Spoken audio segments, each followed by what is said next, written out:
بسم الله الرحمن الرحيم.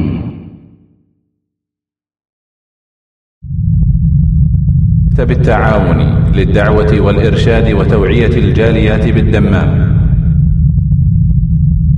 ويسألونك عن المحيض قل هو أذى فاعتزلوا النساء في المحيض ولا تقربوهن حتى يطهرن فإذا تطهرن فأتوهن من حيث أمركم الله إن الله يحب التوابين ويحب المتطهرين. Bismillahirrahmanirrahim. Assalamualaikum warahmatullahi wabarakatuh. Innal hamdalillah nahmaduhu wa nasta'inuhu wa nastaghfiruh wa na'udzu billahi min shururi anfusina wa sayyiati a'malina. Man yahdihillahu fala mudilla lahu wa man yudlil fala hadiya lahu. Wa ashhadu an la ilaha illallah wahdahu la syarika lahu wa ashhadu anna Muhammadan 'abduhu wa rasuluh. Ya ayyuhalladzina amanu taqullaha haqqa tuqatih wa la tamutunna illa wa antum muslimun. Ya ayyuhan nasu taqu rabbakumul ladzi khalaqakum min nafsin wahidah wa khalaqa minha zawjaha wa batha minhuma rijalan katsiran wa nisaa'a wattaqullaha alladzi tasaaluna bihi wal arham innallaha kana 'alaikum raqiba. Ya ayyuhalladzina amanu taqullaha wa qulu qawlan sadida yuslih lakum a'malakum wa yaghfir lakum dhunubakum wa man yuti'illaha wa rasulahu faqad faza fawzan 'azima. Amma ba'd, fa inna asdaqal hadithi kitabullah wa ahsanal hadi hadi Muhammadin sallallahu alaihi wa ala alihi wasallam wa syarral umuri muhdatsatuha wa kullu muhdatsatin bid'ah wa kullu bid'atin dhalalah wa kullu dhalalatin finnar. Para ikhwah dan akhwat rahimanillah wa iyyakum. Alhamdulillah, kita bersyukur pada Allah Subhanahu wa taala yang kembali mempertemukan kita di majelis ilmu ini untuk membaca kitab Tanbihat ala Ahkam Takhtassu bil Mu'minat yang dikarang oleh Syekh Dr. Saleh bin Abdullah Al-Fauzan hafizahullahu taala. Pada hari ini hari Ahad tanggal 14 Jumadats Tsaniyah 1430 Hijriah. Ibu-ibu yang dirahmati oleh Allah Subhanahu wa taala, salawat dan salam semoga selalu tercurahkan pada Nabi kita Nabi Muhammad sallallahu alaihi wasallam, pada keluarga beliau dan orang-orang yang mengikuti beliau sampai hari kiamat kelak. Ibu-ibu yang dimuliakan oleh Allah Subhanahu wa taala, saya berdoa dengan nama-nama Allah yang husna dan sifat-sifatnya yang ula, semoga apa yang kita kerjakan sekarang termasuk amal ibadah yang diterima oleh Allah Subhanahu wa taala. Minggu kemarin kita membicarakan tentang haid. Sekarang kita ingin membaca dari halaman 40 tentang cairan kekuning-kuningan dan cairan kotor. Ya, ikuti tentang cairan kekuning-kuningan dan cairan kotor. Kita akan habiskan permasalahan haid ini, baru setelah itu sebagaimana janji kita akan membuka pertanyaan-pertanyaan yang berkenaan dengan haid. Saya baca, pengarang mengatakan hafizahullah taala tentang cairan kekuning-kuningan dan cairan kotor. Cairan kekuning-kuningan itu mirip dengan nanah yang kuning, kekuning-kuningan. Sedangkan cairan kotor itu mirip dengan warna air keruh lagi kotor. Jika dari kemaluan wanita keluar cairan kotor dan kekuning-kuningan pada hari-hari kebiasaan haidnya, ini perhatikan, ini perbedaannya.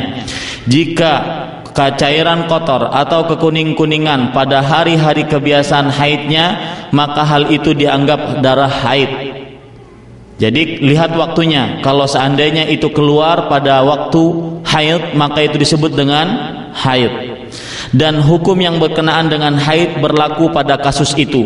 Namun jika keluar cairan kotor atau kekuning-kuningan itu tidak pada hari kebiasaan haid, maka tidak perlu dihiraukan. Ya, misalkan keluarnya seminggu sebelum darah haid, maka itu tidak perlu dihiraukan. Artinya bukan dia seperti mendapatkan hukuman atau hukum orang yang terkena haid, maka tidak perlu dihiraukan dan dirinya berarti suci, ya, dirinya berarti suci. Ini berdasarkan hadis Ummu Atiyah radhiyallahu anha, beliau berkata, "Kunna la na'uddul qudrata was-sufrata ba'da tuhri syai'a," rawahu Abu Daud. Artinya, dahulu di masa hidup Rasulullah sallallahu alaihi wasallam, kami tidak perlu menghiraukan cairan kotor atau kekuning-kuningan yang keluar setelah suci dari haid. Nah, ini perhatikan ibu-ibu. Berarti kalau seandainya cairan kotor, ya, bagaimana sih maksud daripada cairan kotor tersebut? Ibnu Hazm rahimahullah ta'ala beliau mengatakan, maksud daripada cairan kotor tersebut adalah kalau ibu beli daging kemudian dimasuki air. Nah, airnya itu akan terkena air yang putih tadi ketika tercampur dengan daging, maka seperti itulah cairan kotornya. Ya, seperti itulah cairan kotornya. Nah, kalau ini keluar setelah suci dari haid, maka itu bukan haid, ya, berdasarkan hadis Ummu Atiyah radhiyallahu anha. Kemudian ibu-ibu yang dirahmati oleh Allah Subhanahu wa taala, pengarang mengatakan perkataan seorang sahabiah di atas menurut para ulama hadis dihukumi sebagai hadis yang marfu'. Artinya hadis yang sampai kepada Rasulullah sallallahu alaihi wasallam, karena beliau ini menceritakan tentang kejadian apa yang terjadi di zaman Rasulullah sallallahu alaihi wasallam. Karena dianggap adanya persetujuan dari beliau sallallahu alaihi wasallam atas hal itu. Kesimpulan balik hadis ini adalah bahwa cairan kotor atau kekuning-kuningan yang keluar sebelum suci adalah darah haid dan berkonsekuensi hukum seperti hukum haid. Saya beri contoh, misalkan ada seorang wanita yang biasa haid dia dari tanggal 1 sampai tanggal 7. Kemudian tanggal 7 sore dia melihat cairan kekuning-kuningan atau cairan kotor, maka ini masih dikatakan darah haid, ya. Kalau seandainya pagi tanggal 8 dia masih melihat, ini juga masih disebut darah haid. Kalau siang tanggal 8 masih melihat juga, ini disebut darah haid. Paham, Bu? Ya. Kemudian beda dengan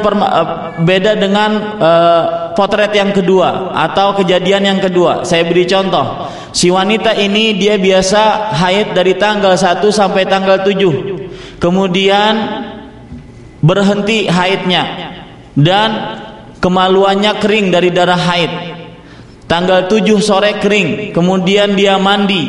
Setelah dia mandi, besok paginya tanggal 8 ada cairan kuning atau cairan kotor, maka kalau seandainya dia tadi bersih, benar-benar bersih, maka itu disebut dengan bukan darah haid, ya. Yang jelas kalau seandainya cairan kotor tersebut keluar setelah suci, maka itu tidak dianggap darah haid. Otomatis kalau bukan darah haid, maka hukum-hukum haid tidak terkena kepada wanita tersebut.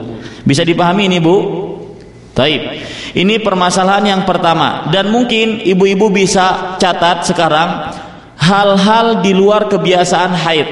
Saya akan sebutkan keadaan-keadaan atau kejadian-kejadian yang di luar kebiasaan haid. Tulis. Silahkan tulis ibu-ibu yang dirahmati oleh Allah Subhanahu wa taala. Hal-hal di luar kebiasaan haid. Yang pertama. Sudah siap dengan tulisannya? 1. Bertambah dan berkurangnya masa haid. 1, yaitu bertambah dan berkurangnya masa haid. Bertambah dan berkurangnya masa haid. Yang kedua, maju atau mundur waktu datangnya haid. Maju atau mundur waktu datangnya haid. Yang kedua, maju atau mundur waktu datangnya haid. Nah, yang pertama tadi bertambah dan atau berkurangnya masa haid, saya beri contoh, misalkan seorang wanita biasanya haid selama 6 hari, tetapi tiba-tiba haidnya berlangsung sampai 7 hari, atau sebaliknya, biasanya haid 7 hari tetapi kok cuma 6 hari. Nah, ini contoh yang pertama. Contoh yang kedua, misalkan maju atau mundurnya datang haid. Misalkan, saya beri contoh, seorang wanita biasanya haid pada akhir bulan, lalu tiba-tiba kok haidnya di awal bulan, atau sebaliknya. Nah, wanita seperti ini bagaimana, ibu-ibu yang dirahmati oleh Allah Subhanahu wa taala? Para ulama berbeda pendapat dalam menghukumi kedua hal di atas. Namun pendapat yang paling benar, tulis Bu, pendapat yang paling benar adalah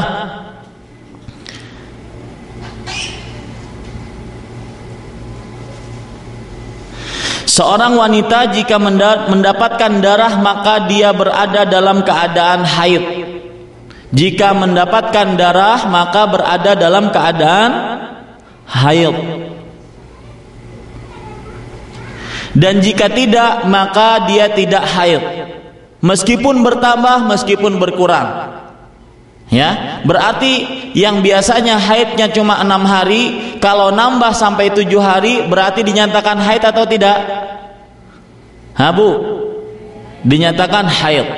Ya, jadi yang jadi ukuran standar adalah darah. Kalau ada darah, haid. Kalau seandainya di masa haid dan tidak terputus dengan waktu haid, maka itu adalah darah haid. Ya, kalau seandainya tidak ada darah maka tidak haid. Tadi saya beri contoh yang kedua, yaitu biasanya dia haid di akhir bulan. Ternyata akhir bulan nggak ada, malah awal bulan adanya. Maka itu disebut dengan darah haid. Itu hal yang pertama dan hal yang kedua. Hal yang ketiga Bu, darah haid keluar secara terputus-putus. Darah haid keluar secara terputus-putus. Ini yang ketiga Bu ya, darah haid keluar secara terputus-putus. Misalkan ini terjadi dalam dua kondisi Bu. Yang pertama, misalkan jika kondisi ini selalu terjadi pada seorang wanita setiap waktu, jadi misalkan satu hari haid, satu hari keluar darah, satu hari enggak, satu hari keluar darah, satu hari enggak, satu hari keluar darah, satu hari enggak. Kondisi ini selama dia sudah balik keluar terus seperti itu kejadiannya, maka itu adalah darah istihadah. Itu darah istihadah. Kalau kondisi ini selalu terjadi pada seorang wanita setiap waktu, ya, darah haid keluar secara terputus-putus. Kalau seandainya kondisi seperti ini selalu terjadi di setiap waktu, maka ini disebut dengan darah istihadah. Yang kedua Bu, kondisi yang kedua, tidak terjadi selalu pada seorang wanita, tapi kadangkala saja datang dan dia mempunyai saat suci yang tepat. Nah, dia mempunyai saat suci yang tepat, ya Bu ya. Jadi misalkan wanita ini, saya beri contoh Bu, wanita ini haidnya dari tanggal 1 sampai tanggal 7 awal bulan. Ternyata tanggal 15 keluar lagi darah, tanggal 16 enggak keluar, tanggal 17 keluar, tanggal 18 enggak, begitu seterusnya. Nah, ini kadang-kadang terjadi di beberapa bulan, enggak setiap bulan atau enggak setiap hari. Maka apa kita hukumi? Darah yang keluar tanggal 15, 17, 19 dan seterusnya tadi, apakah darah haid atau darah istihadah yang akan kita pelajari insyaallah. Maka menurut pendapat yang paling benar wallahu alam adalah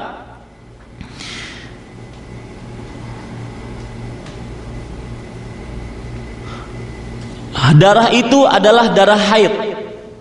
Darah itu adalah darah haid, dan ini adalah pendapatnya Imam Syafi'i rahimahullahu taala. Pendapatnya Imam Syafi'i rahimahullahu taala. Jadi misalkan saya beri contoh lagi, misalkan dari tanggal 1 ada darah, tanggal 2 enggak ada darah, tanggal 3 ada darah, tanggal 4 enggak ada darah, tanggal 5 ada darah, tanggal 6 enggak ada, tanggal 7 ada. Maka tanggal 2, tanggal 4, tanggal 6 ini dihukumi sebagai apa? Haid atau enggak? Padahal dia enggak ada darah. Paham Bu maksud saya? Saya ulangi Bu. Keadaan hal-hal yang di luar kebiasaan haid, darah haid keluar secara terputus-putus. Sampai sini paham Bu? Darah haid keluar secara terputus-putus. Kondisi yang pertama, dia ada dua kondisi, Bu. Kondisi yang pertama yaitu ketika haidnya ketika ini terjadi selalu pada seorang wanita, ya. Selalu terjadi setiap hari seperti itu, maka itu dihukumi istihadah. Itu adalah dihukumi istihadah. Kondisi yang kedua, Bu, mungkin saya salah tadi memberikan contoh. Kondisi yang kedua, Bu, ya, dia mempunyai waktu yang suci. Misalkan waktu yang suci dari mulai tanggal 8 sampai akhir bulan. Itu kebiasaan dia waktu suci. Cuma kok bulan ini aneh haidnya.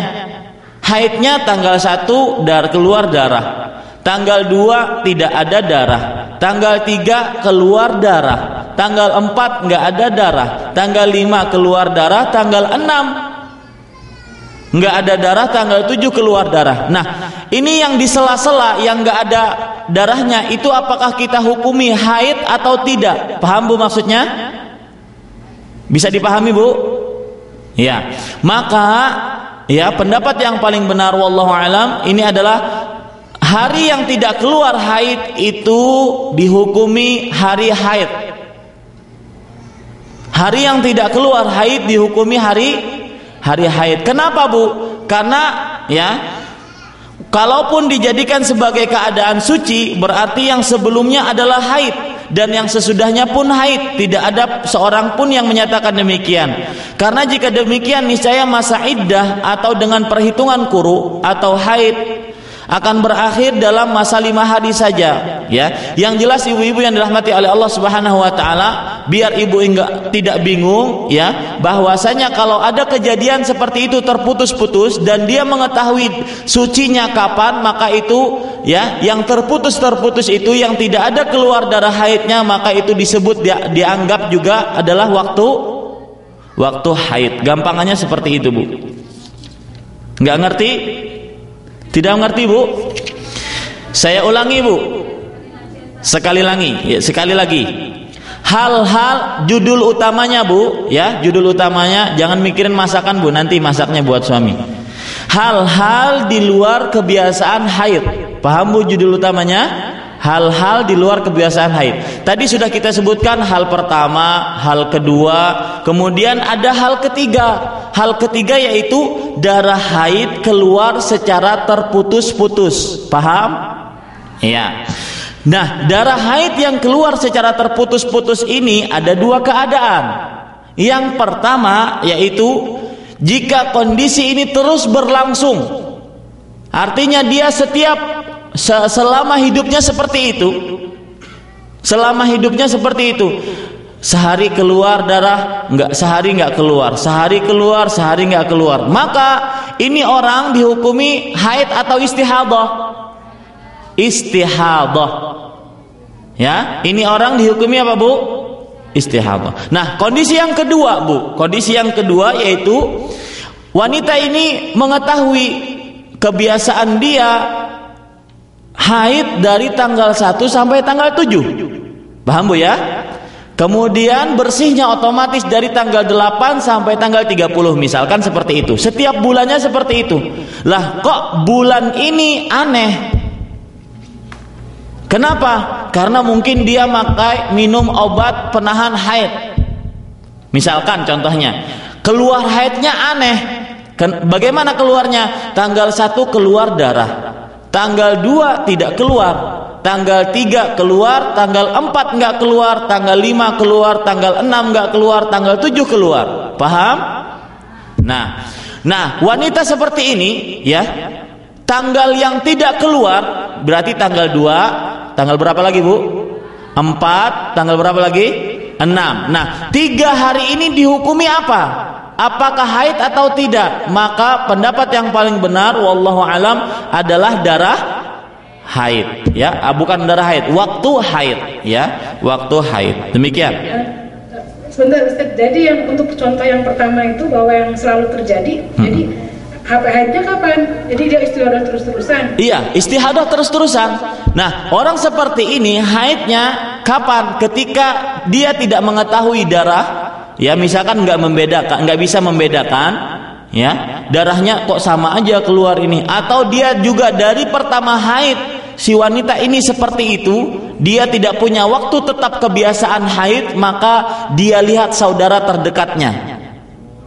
Ya, kalau saudaranya terdekat dari juga tanggal 1 sampai tanggal 8, maka pada saat keluar darah haid keluar darah pada tanggal 1 tanggal 8 disebut haid. Selainnya disebut istihadah. Paham Bu ya? Baik. Sekarang Bu, keadaan yang keempat di luar kebiasaan haid juga. Keadaan yang keempat, tulis Bu, terjadinya pengeringan darah. Terjadinya pengeringan darah.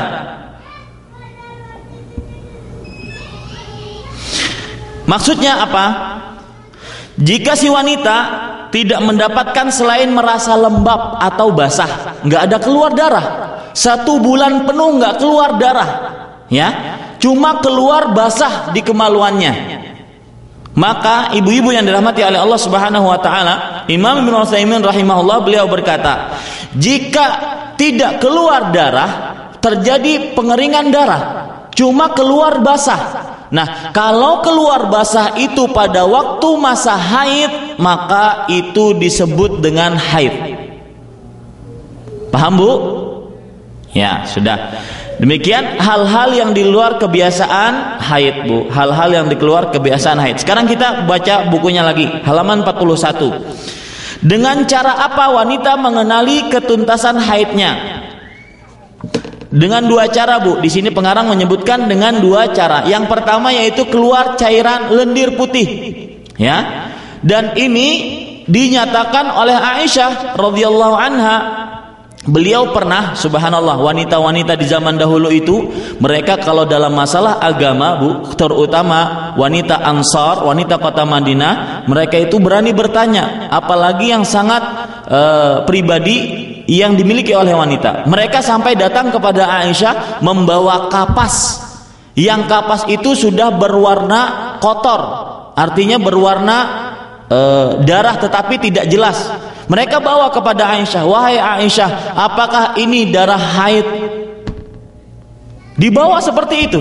Kemudian kata Aisyah radhiyallahu anha, la ta'jalan hatta tarayinnal qissatal bayda.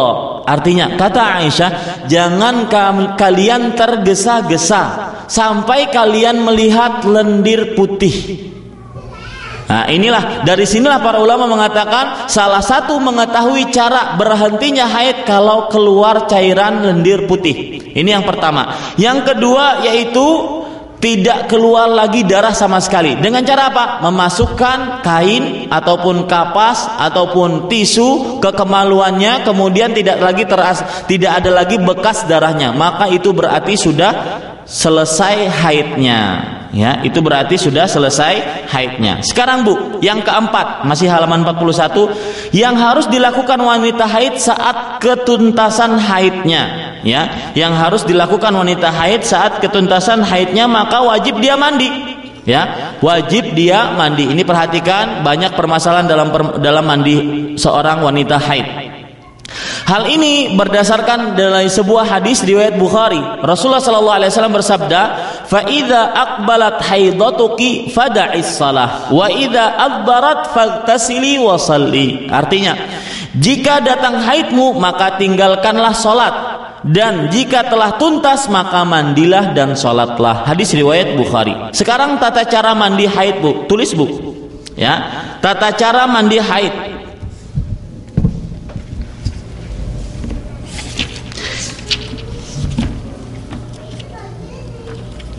Yang pertama yaitu menyiapkan air yang layak untuk bersuci dan campuran daun bidara. Ya, kalau nggak ada maka dicampur dengan sabun atau sampo.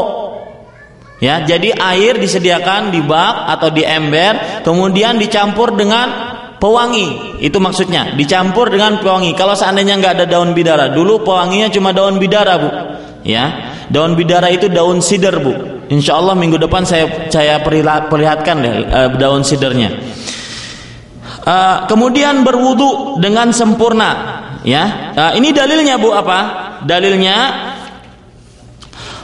Rasulullah sallallahu alaihi wasallam bersabda, "Ta'khudh ihdakunna ma'aha wa sidrataha." Siapkanlah air dan campuran daun bidara. Kemudian setelah itu berwudu dengan sempurna. Insyaallah nanti kita praktekkan tata cara wudu, Bu, dengan sempurna. Ya, ketika kita mau sholat, otomatis kita harus bersuci dulu. Ya, insyaallah kita praktekkan nanti. Berwudu dengan sempurna. Kata Nabi Muhammad SAW, "Fatatahharu fatuhsinul tuhur." Ya, berwudu dengan sempurna. Kemudian thumma tasubbu 'alaihal ma. Kemudian mengguyurkan air di atas kepala. Ini yang ketiga. Mengguyurkan air di atas kepala seraya menggosok-gosoknya dengan agak keras agar air yang dituangkan dapat merata sampai ke akar rambut dan kulit kepala. Jadi digosok-gosok ya Bu ya, diremas-remas sampai terasa air tersebut masuk kepada akar tubuh dan kulit kepala, akar rambut dan kulit kepala ya. Kemudian sekarang ibu-ibu yang dirahmati oleh Allah Subhanahu wa taala, kalau yang haid ya, yang haid itu dianjurkan untuk apa? Dia kalau rambutnya diikat, misalkan dikuncir ataupun dikepang, maka dianjurkan, tidak diwajibkan, dianjurkan untuk diurai. Ya, untuk diurai. Lihat, perhatikan ini Bu, perbedaan mandi wanita haid dengan wanita junub. Beda antara mandinya wanita haid dengan wanita junub. Salah satu bedanya adalah bahwasanya wanita haid mandinya itu rambutnya dianjurkan untuk diuraikan. Hal ini berdasarkan hadis dari dari Ibnu Majah. Rasulullah SAW bersabda, "Unqudhi sya'raki waqtasiri." Lepaskanlah kepang rambutmu atau kuncir rambutmu dan mandilah. Nah, ini Bu. Kemudian setelah mengguyur kepala, mengguyur tubuh dengan air. Dimulai dari kanan Bu, ya. Dimulai dari kanan. Kenapa? Karena Rasulullah sallallahu alaihi wasallam beliau itu sangat mencintai sesuatu yang kanan dan memulai dengan yang kanan. Makai sendal, makai baju,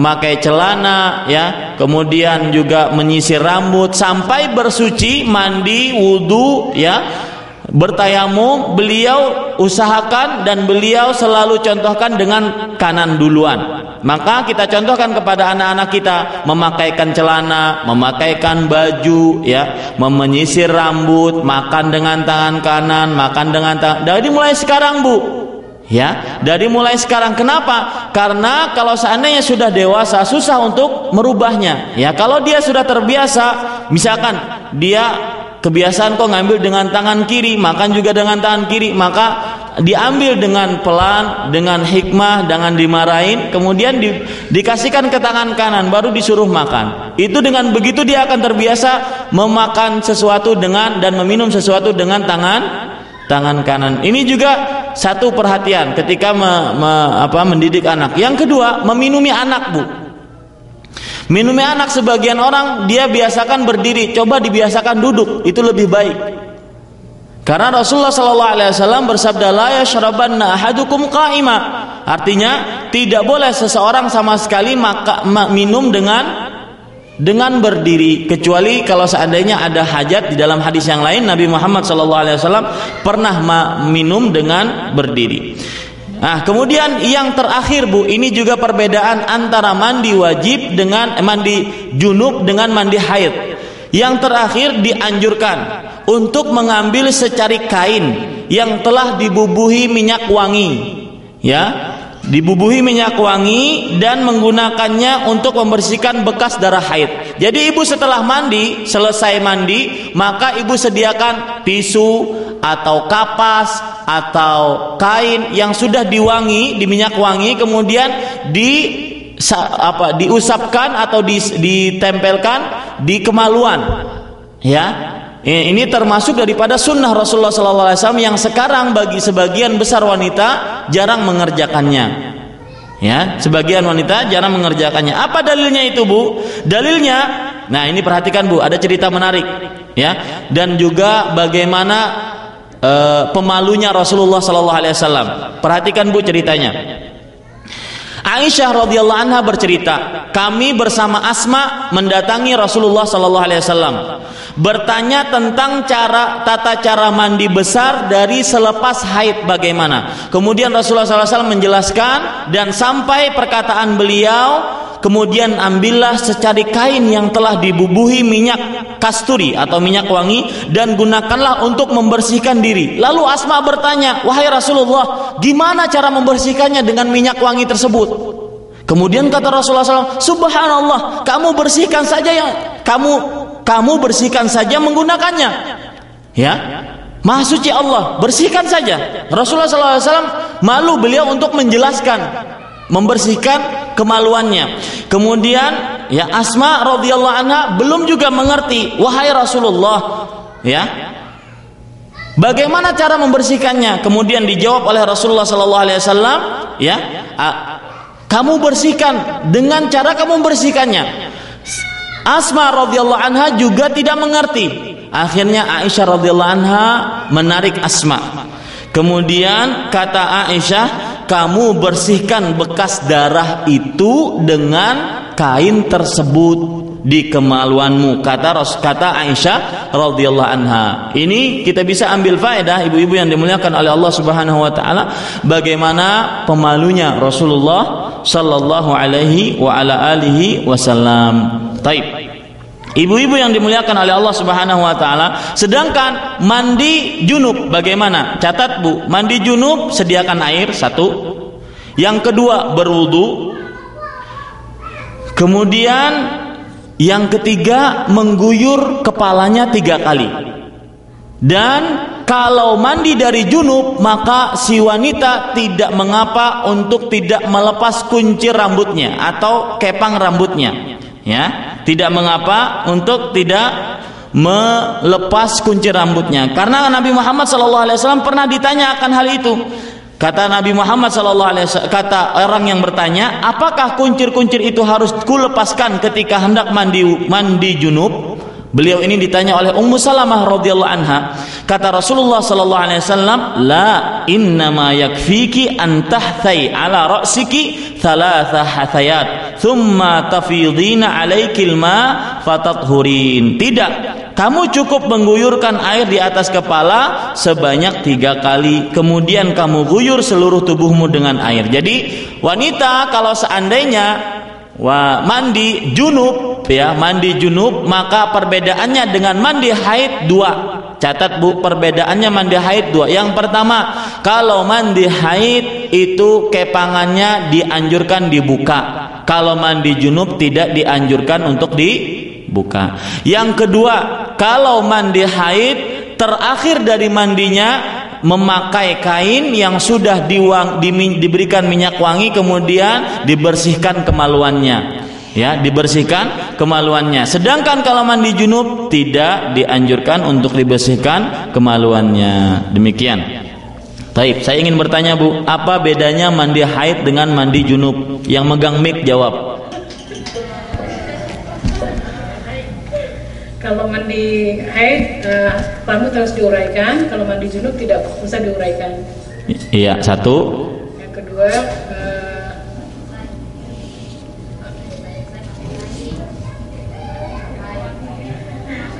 ya, yang kedua. Yang kedua terakhir dari mandi haid harus memakai kain yang telah dikasih minyak wangi. Iya.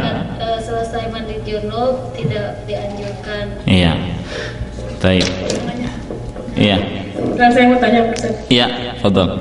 Nah, kalau untuk laki-laki yang saya pernah dengar bahwa harus ditepokkan tangannya itu ke dinding, iya, dipijat-pijat. Kalau wanita bagaimana?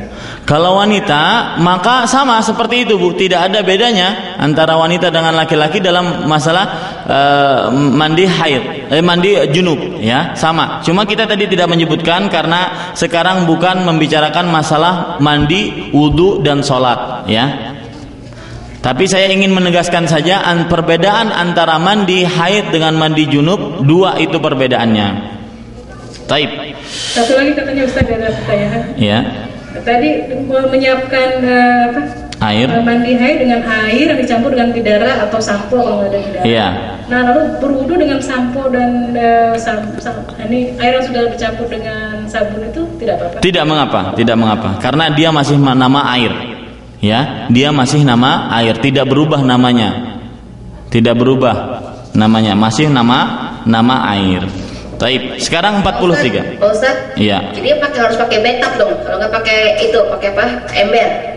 Buat taruh air pakai sabun itu. Kalau seandainya bisa ibu pakai air, pakai ember. Kalau seandainya pakai shower juga pernah diriwayatkan bahwasanya sebagian sahabat Nabi Muhammad SAW boleh juga, saya bacakan ya, boleh langsung mandi di air pancuran shower berdasarkan hadis Imran bin Husain radhiyallahu anha yang disebutkan dalam Sahih Bukhari juz 1 strip 448 yang pada kesimpulannya membolehkan cara pengguyuran air sekaligus tanpa berurutan, tanpa wudu terlebih dahulu dan tanpa mendahulukan bagian tubuh yang kanan daripada yang kiri. Namun alangkah baiknya jika wanita ketika mandi junub mengikuti tata cara yang telah saya sebutkan tadi, karena lebih afdal dan lebih sempurna.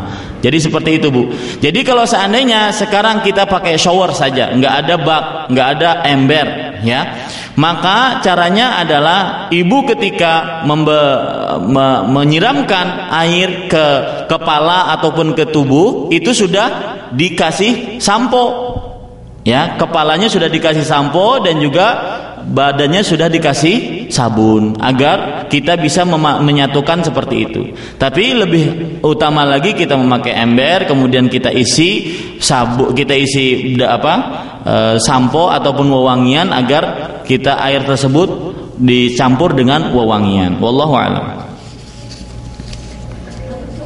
Ya. Pertanyaannya nanti kita akan teruskan dulu sampai halaman 44 Bu, ya. Nanti baru kita bertanya.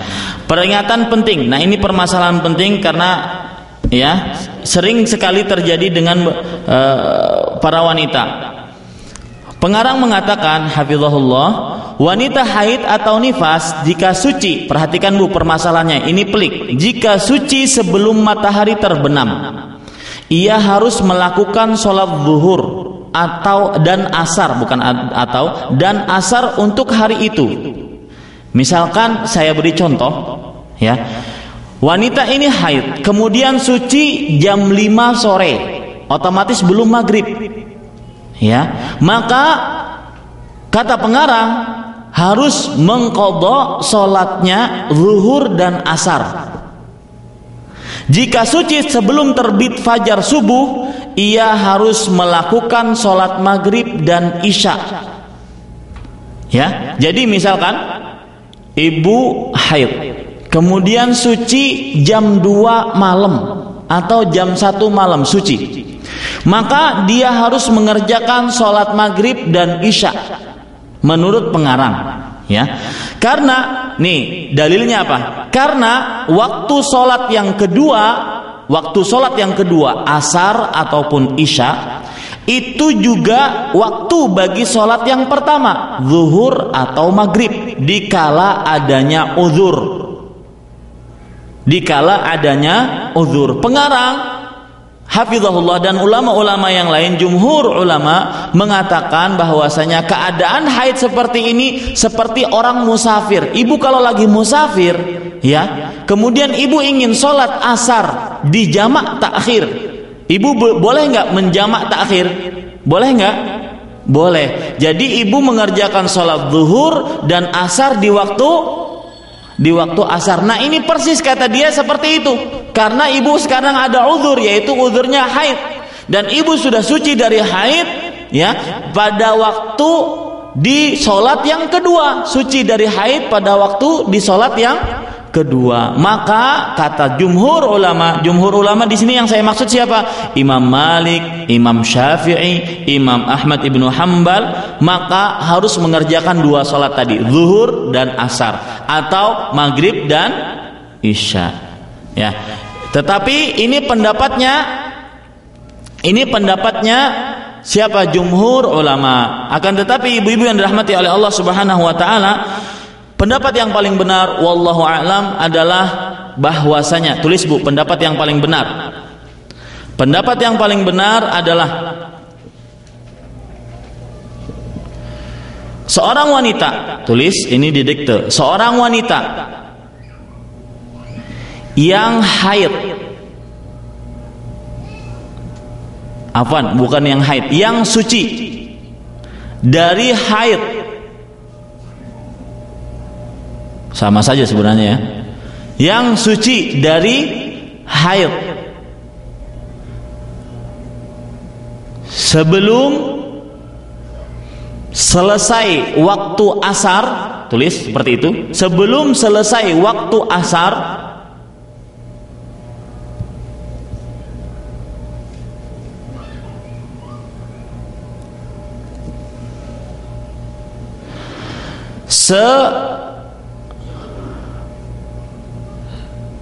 sepanjang satu rakaat, maka ia wajib mengqadha sholat asarnya saja. Sholat asarnya saja. Saya ulangi, Bu. Seorang wanita yang suci dari haid di waktu asar sebanyak 1 rakaat, sebanyak berapa, Bu? 1 rakaat, maka dia hanya mengqadha sholat asarnya saja tanpa sholat zuhur. Dalilnya apa, Bu? Dalilnya riwayat Imam Bukhari. Rasulullah sallallahu alaihi wasallam bersabda, "Man adraka raq'atan minas shalah faqad adrakas shalah." Barang siapa yang mendapati 1 rakaat dari sholat di dalam satu waktu itu, maka dia sudah mendapati 1 sholat. Itu dalilnya. Dalilnya tulis, Bu, riwayat Bukhari. Barang siapa yang mendapati 1 rakaat dari sholat, sudah, Bu, maka dia mendapati 1 sholat penuh. Maka dia mendapati 1 sholat penuh, ya.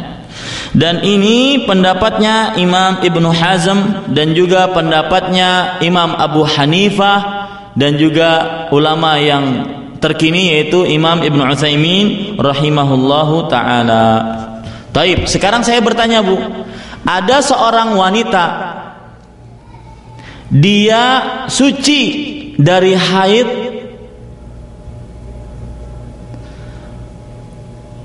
(15 menit sebelum azan asar. Apa yang dia harus kerjakan? Sholat zuhur atau tidak? Jawab, Bu, pakai mic. Sholat zuhur. Sholat zuhur, ya, sholat zuhur. Taib, sekarang kalau dia bersih setengah jam sebelum terbit matahari, sholat subuh atau enggak? Sholat subuh. Sholat subuh. Kenapa? Karena waktu subuh paling terakhir adalah sebelum terbit matahari. Tapi jangan begitu, Bu, nanti telat-telat terus, Bu, ya. Taib. Ya, itu permasalahan yang pertama. Permasalahan yang kedua yang penting juga yaitu permasalahan yang penting yang kedua juga yaitu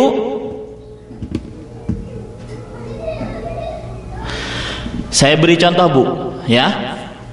Seorang wanita sekarang nih, tadi azan maghrib, dia biarkan saja, lagi nonton sinetron lagi macam-macam baca komik, baca ini, baca macam-macam. Lewat bukan maghrib lah, anggap saja asar. Sejam dari azan asar lewat sudah, datang haid dia dan dia belum sholat. Nah, apakah ketika nanti dia suci harus mengqadha sholat asarnya ini atau tidak? Paham permasalahannya, Bu? Iya. Maka pendapat yang paling benar wallahu a'lam adalah dia tidak mengqadha. Ya, dia tidak mengqadhanya. Dan ini pendapatnya Imam Abu Hanifah, Imam Malik. Ya, pendapatnya Imam Abu Hanifah dan Imam Malik. Kenapa, Bu? Karena mengqadha itu menjadi wajib oleh sebab adanya hal lain yang menuntut untuk qadha. Sedangkan dalam kasus ini tidak ada hal lain yang menuntut kewajiban qadha. Jadi nggak ada dia. Ya udah selesai, dia tidak mendapatkan sesuatu dari sholatnya tersebut. Ya, dia sudah berhenti. Dan juga dalil yang lain, Bu. Catat, Bu, bahwasanya permasalahan ini dalilnya Nabi Muhammad SAW pernah sholat di awal waktu sholat dan di akhir waktu sholat. Di awal waktu sholat dan di akhir waktu sholat. Jadi wanita tersebut tidak berdosa. Dia mungkin berdosa karena mengakhirkan sholat tanpa ada udzur atau main-main dan segala macam. Dia berdosa dari situnya. Tetapi mengqadhanya enggak wajib. Ya, tidak wajib dia mengqadha kalau dia suci dari haid. Bisa dipahami, Bu, ya? Ya, demikian, Bu, permasalahan kita. Ya, saya buka pertanyaan, Bu. Silahkan, siapa yang mau bertanya? Dan saya pesan minggu kemarin bahwasanya setiap dari ibu harus bertanya. Ya, ya, silakan, Bu. Pak Ustadz, saya mau tanya, tadi dari tata cara mandi itu poin 2 ada poin berwudu secara sempurna. Nah, itu apakah nanti kalau mau sholat kita setelah selesai mandi, apakah kalau mau sholat harus berwudu lagi atau tidak? Iya. Ibu-ibu yang dimuliakan oleh Allah Subhanahu wa taala, berwudu secara sempurna, kemudian kita mandi. Apakah kalau mau sholat kita harus wudu lagi atau cukupkan dengan itu saja? Maka cukupkan dengan wudu itu saja. Dengan catat meskipun ibu memegang kemaluan. Ya, karena pendapat yang paling benar wallahu a'lam, memegang kemaluan tidak membatalkan wudu kecuali dengan syahwat. Paham, Bu, ya? Memegang kemaluan tidak membatalkan wudu kecuali dengan syahwat. Dalilnya apa? Rasulullah sallallahu alaihi wasallam bersabda, "Man massa dzakarahu falyatawadda." Barang siapa yang memegang kemaluannya maka hendaklah dia berwudu. Nah, ini memegang kemaluan, enggak ada syahwatnya. Syahwatnya dari mana kita ambil? Ada seorang lagi yang bertanya kepada Rasulullah sallallahu alaihi wasallam yang bernama Talq ibn Ali radhiyallahu anhu. Beliau bertanya, "Ya Rasulullah, wahai Rasulullah, masastu dzakari, aku memegang kemaluanku ketika aku sholat, apakah aku harus berwudu?" Kata Rasulullah sallallahu alaihi wasallam, "Tidak, innama huwa bid'atun minka." Sesungguhnya kemaluan itu bagian darimu. Ya, bagian tubuhmu juga.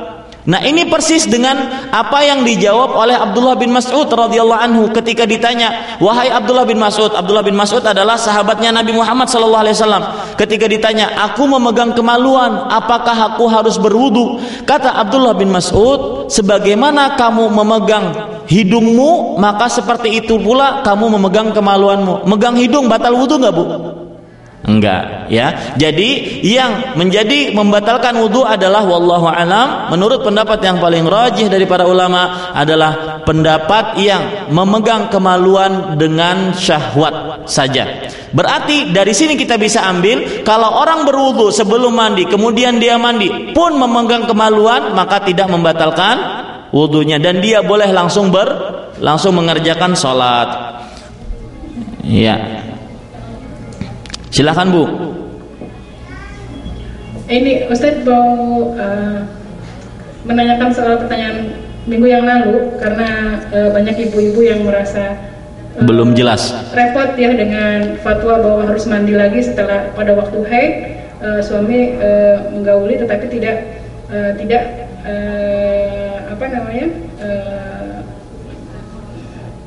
pertanyaannya bagaimana, Bu? Jadi pertanyaannya, Ustadz, kan kalau yang dimaksud yang harus mandi, yang sepanjang pengetahuan saya bahwa yang ada kewajiban mandi adalah kalau khitan bertemu dengan khitan atau sewanita atau laki-laki itu mengeluarkan mani. menurunkan mani ya, mani baru boleh wajib mandi. Tapi kalau misalnya kita dalam keadaan haid, suami menggauli kita tetapi tidak melakukan hubungan intim, melakukan bersenggama, maka wanita tersebut kan tidak harus mandi karena dia tidak melakukan mani dan tidak bertemu khitan dengan khitan. Tetapi kemarin jawaban Ustadz adalah tetap harus mandi. Nah, sebagian ibu-ibu merasa keberatan untuk dicumbui suaminya karena harus mandi. Kita diperbolehkan untuk menggauli istri, ya, laki-laki atau suami diperbolehkan untuk menggauli istri selain kemaluan. Nabi Muhammad SAW bersabda, "Isna'u kulla syai'in illan nikah." Artinya, buatlah segala sesuatu kecuali memasukkan kemaluan kepada kemaluan. Memasukkan kemaluan kepada kemaluan. Kemudian di dalam hadis Aisyah yang saya sebutkan kemarin, bahwasanya idza jalasa baina syu'abihal arba'ah faqad wajabal ghusl. Jika dia sudah duduk di antara anggota yang 4. Anggota yang 4 ini di sini dimaksudkan adalah 2 pahanya dan 2 bibir, mohon maaf, kemaluan wanita. Itu anggota yang 4 maksudnya. Maka Nabi mengatakan faqad wajabal ghusl. Sedangkan kalau wanita yang lagi haid, dia tidak diperbolehkan suaminya untuk memasukkan ke dalam kemaluan wanitanya, ya, tidak diperbolehkan. Maka ibu-ibu yang dirahmati oleh Allah Subhanahu wa taala, ketika wanita tersebut digauli oleh suami di dalam keadaan haid tanpa, perhatikan ini fatwanya, tanpa memasukkan kemaluan karena diharamkan, maka yang wajib untuk mandi hanya siapa? Suami saja, sedangkan wanita enggak. Ya, suami saja, sedangkan wanita tidak, Ibu. Ya, jadi seperti itu. Wallahu a'lam. Ada pertanyaan di sini, Allah menjadikan perempuan salah satunya dengan haid. Pak Ustadz. Ya. Itu kalau lagi mencubui istrinya lagi haid itu, walaupun nggak mengeluarkan mani, suaminya harus mandi juga ya Pak Ustadz? Iya, tadi yang kita jelaskan. Kalau seandainya dia, ya, kalau seandainya si suaminya Bu ya, bertanya tentang suaminya. Iya. Kalau seandainya si suami tidak memasukkan ke dalam kemaluan si istri dan tidak keluar mani, berarti tidak mandi. Ya, karena batasannya apa Bu? Batasannya keluar mani dan memasukkan ke kemaluan. Sedangkan bagi wanita haid tidak bisa memasukkan ke kemaluan. Ya, otomatis hanya ada kemungkinan yang kedua, yaitu keluar mani. Kalau tidak keluar mani maka tidak wajib mandi. Soalnya kalau udah kemarin kan duduk berpangku-pangkuan udah harus mandi ya. Minggu kemarin. Maksud saya hadis Aisyah radhiyallahu anha, Rasulullah sallallahu alaihi wasallam bersabda, "Idza jalasa baina syu'abihal arba'a faqad wajabal ghusl." Ya. Jika dia